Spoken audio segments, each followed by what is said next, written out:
श्री शिवाय नमस्तुभ्यम दोस्तों। श्री बेलपत्री शिव महापुराण की कथा पूज्य पंडित प्रदीप जी मिश्रा छत्रपति संभाजी नगर महाराष्ट्र में जो चल रही है, आज 5वें दिन की कथा संपूर्ण हो चुकी है।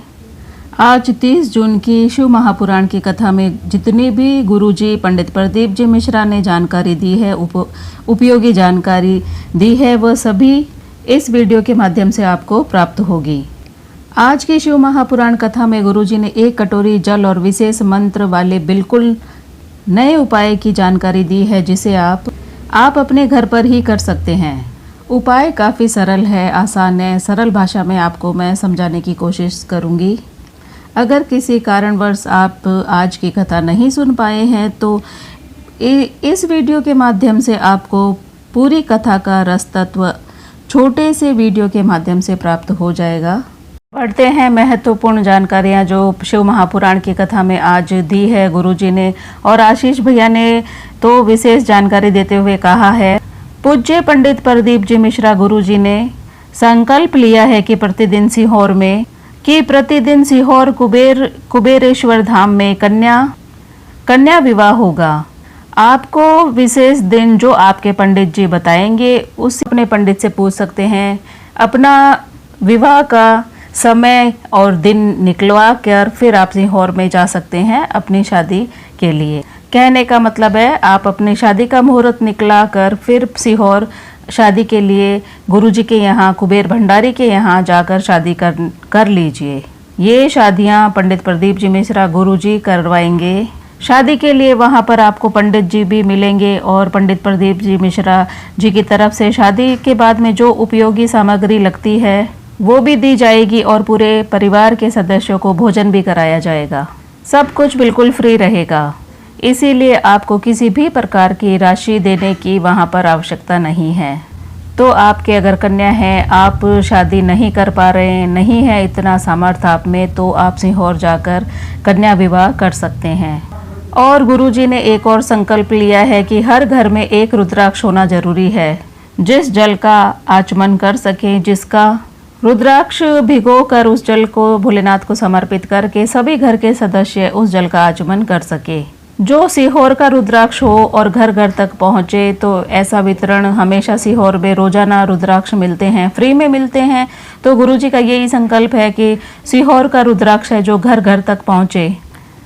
शिव महापुराण की कथा में गुरुजी ने कहा कि इस बार भी सावन में बहनें, माताएं, मेरी बेटियां 2 कलश जल भोलेनाथ को जरूर से समर्पित करें। 2 कलश भरना है और आपको मंदिर जाना है दोनों कलश लेकर। 2 कलश की धार एक साथ में भोलेनाथ को समर्पित आपको करनी है इस सावन में भी।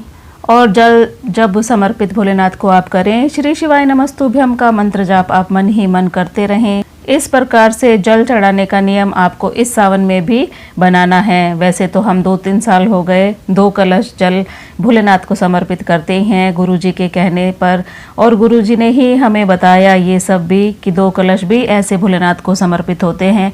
जो 2 कलश हम जल समर्पित करते हैं ये हमारा कावड़ का जल बन जाता है। ये हमें नहीं पता था।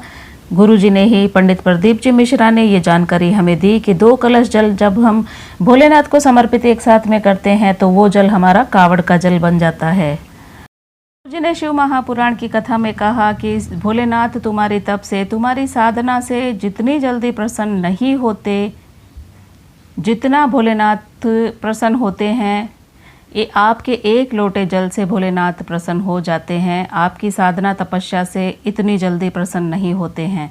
आप ध्यान में रखें, 1 लोटे जल से भोलेनाथ बहुत जल्दी प्रसन्न होते हैं। तो सावन लगते ही गुरुजी ने 2 लोटे जल का बोला है। गुरुजी हमेशा ही अपनी कथा में ये भी कहते हैं 1 लोटा जल सारी समस्या का हल, पर सावन में आपको 2 लोटे जल भोलेनाथ को समर्पित करना है। आप घर से जब निकलें तो आपके दोनों हाथों में हो, और बाहर जब निकल जाएं मुख्य द्वार से तब एक के ऊपर एक जल का कलश आप रख सकते हैं। और भोलेनाथ के मंदिर में जब आप पहुँचे तो दोनों हाथों में आपके कलश होने चाहिए और दोनों हाथों से आपको भोलेनाथ को समर्पित करना है। 2 धार जब एक साथ लगेगी तब आप भोलेनाथ से अपने मन की प्रार्थना भी जरूर से करें, भोलेनाथ स्वीकार जरूर करेंगे। और आगे गुरुजी ने कहा कि किसी के पास अगर गंगा जल नहीं होता है और घर का जल भोलेनाथ को समर्पित हम कर सकते हैं। हमारे पास गंगा जल नहीं है तो ऐसा कुछ नहीं है। अगर आपके पास में गंगा जल नहीं है तो भी आप भोलेनाथ को जो तांबे के कलश में जल लेकर जाते हैं तो वो अपने आप गंगा जल बन जाता है। और हम जो अपने हांडे मटके का जल लेकर जाते हैं और भोलेनाथ को समर्पित करते हैं तो उनको स्पर्श होते ही वो जल हमारा गंगा जल बन जाता है। आज शिव महापुराण की कथा में विशेष जानकारी गुरुजी ने दी है। पहली बार ही ये बताया है कि हम घर पर भी ये उपाय कर सकते हैं। करना ही हमें घर पे ही है ये उपाय। घर में कोई भी सदस्य हो, बच्चा हो, बूढ़ा हो, बड़ा हो, कोई भी क्यों ना हो, बार बार में अगर बीमार पड़ता है, बुखार आता है या अन्य कोई बीमारी उसे हो जाती है बार बार में, तो आप क्या करें? तो गुरुजी हर बार अपनी कथा में कहते ही हैं कि डॉक्टर को तो दिखाना ही है, क्योंकि डॉक्टर तो एक शिव का रूप होता है, तो उसको तो दिखाएं। दवाइयाँ भी आपको लेनी है, पर साथ साथ में ये शिव महापुराण का एक छोटा सा उपाय आपको ज़रूर से करना है। आपको एक कटोरी लेनी है और कटोरी में थोड़ा सा जल भर लेना है और आपको मंत्र जाप करना है, नमः शिवाय या ओम नमः शिवाय या श्री शिवाय नमस्तुभ्यम। जो भी आप मंत्र माला कर सकते हैं वो आपको 108 बार मंत्र जाप करना है। जब आप मंत्र माला करें तो कटोरी का जो जल, कटोरी वाली जल है, वो सीधे हाथ में आपको कटोरी रखनी है। वो जल उसके बाद में जिसके लिए भी आपने ये उपाय किया है, थोड़ा थोड़ा जल उसको आप पिलाते रहें। और अगर आप शरीर पर भी कहीं लगाना चाहते हैं तो लगा सकते हैं। दवाइयाँ भी अपना कार्य करेगी, पर इससे भी आपका शीघ्र अतिशीघ्र रोग से मुक्ति आपको जरूर मिलेगी।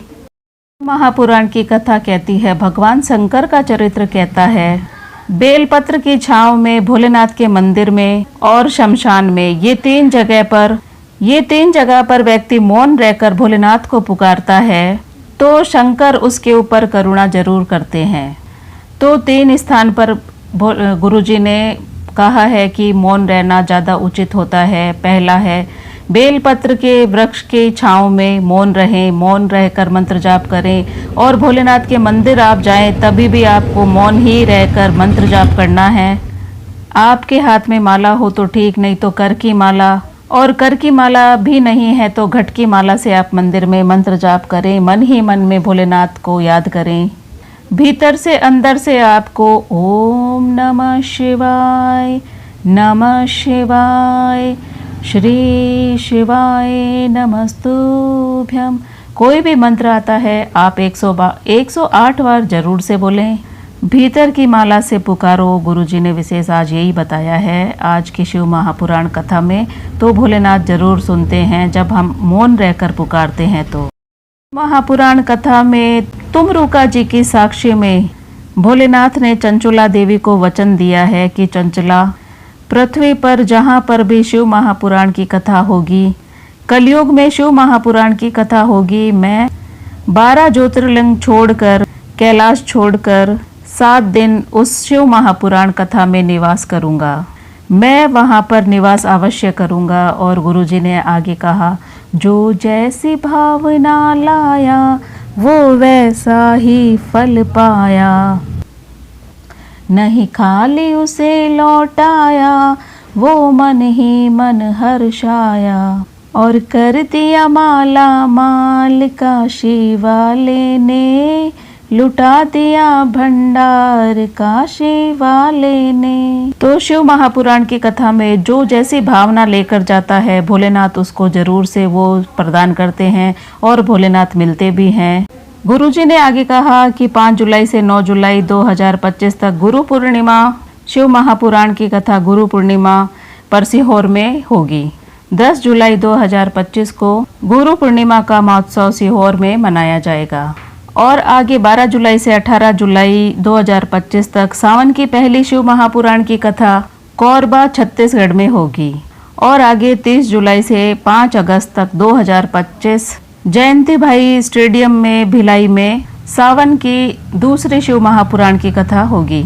ये कथा छत्तीसगढ़ में होगी। और उसके बाद में 6 अगस्त प्रदोष वाले दिन कावड़ यात्रा होगी, जो सुबह 9 बजे सीहोर के सीवन नदी से यह यात्रा शुरू होने वाली है, जो दोपहर की 1 या 2 बजे कुबेरेश्वर धाम में पहुंचकर पूर्ण होती है।